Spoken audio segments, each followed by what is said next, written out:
Welcome back to America Decides. House Democrats, they are slamming the Trump budget package. It's being advanced by 3 Republican-led committees. One of those Democrats joins me now from Capitol Hill, Congressman Brendan Boyle. He is, interestingly, from Pennsylvania's 2nd District, but far more important for the contours of this conversation, he's the ranking Democrat on the Budget Committee. I'm going to have a timing question for him in a minute. He's also a member of the House Ways and Means Committee, one of the 3 panels that's moving this legislation forward. Congressman, good to see you. Thanks for joining me. A scheduling matter. Your chairman, Jody Arrington, quoted in Punch Bowl moments ago, said he wasn't sure the Budget Committee would meet tomorrow to finalize the process of putting all the various component parts of this bill together. What can you tell me about the schedule as you know it?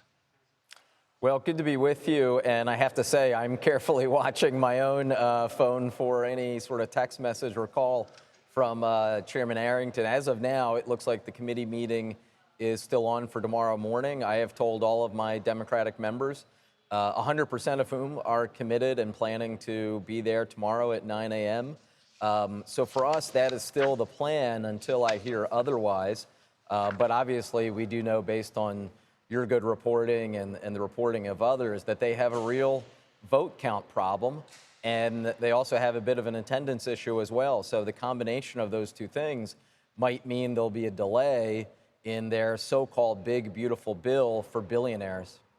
Speaking of that thing you just mentioned, the billionaires part, I want to read for my audience something you posted. Republicans just voted down an amendment to give their budget that would have given tax relief to 99.999% of Americans, everyone except billionaires. They're fighting to protect a tiny number of billionaires, all while their budget rips health care away from 14 million people. We'll get to the 14 million people in a second. What was that amendment, and why do you think they voted against it?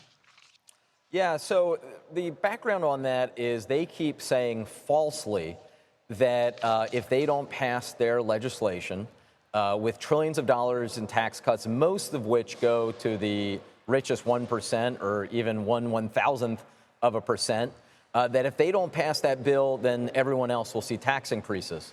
Well, we Democrats in the Ways and Means Committee, during an 18-hour markup, as we call it, we called their bluff. We introduced an amendment and said, you know what? Let's make this bipartisan. In our amendment, we will ensure the tax cuts continue for everyone making under $1 billion in this country. And that is literally, I did the math, 99.999% of the American people.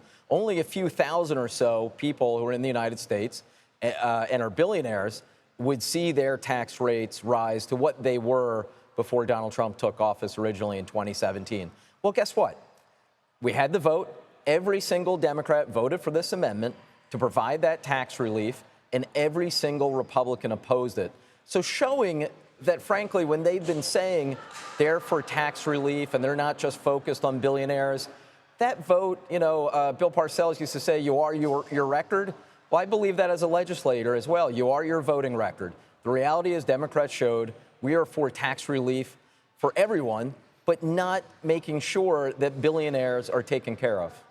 And Congressman, you said in that social media post, 14 million people losing health care. The preliminary Congressional Budget Office numbers on that are around 8 million, if I've read them correctly. No. How do you get to 14? Yeah, well, let me show my math. So that comes from 3 different areas. The Medicaid cuts, that's the 8 million that you're thinking about.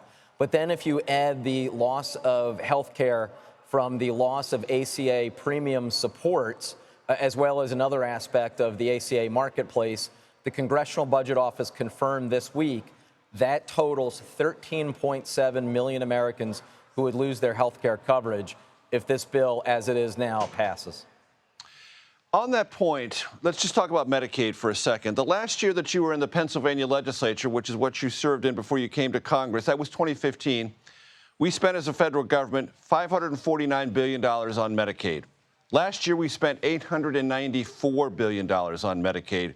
Aren't those who say that rate of increase is alarming and must somehow be restrained? Don't they have some kind of structural policy point? They actually don't, and here's why. There was a big event that has taken place in Pennsylvania between 2014, when I was last in the State House, and now, and that was we had Medicaid expansion. Pennsylvania was one of those states with a Republican governor and a Republican legislature that hadn't expanded Medicaid as part of the Affordable Care Act. However, in the years since I've been out of Harrisburg, they did expand Medicaid. So that way, the working poor, those folks were making pretty low income, were working, but were making just too much to qualify for pre-ACA Medicaid. They now are able to get coverage. And frankly, almost every state at this point, including a lot of red state America, has expanded Medicaid. So that's the big difference and the reason for the increase and why it's really not an apples to apples comparison when we look at the money being spent on Medicaid today versus a decade ago. I appreciate the perspective. Congressman Brendan Boyle, ranking Democrat on the Budget Committee. Thank you, sir. Thank you.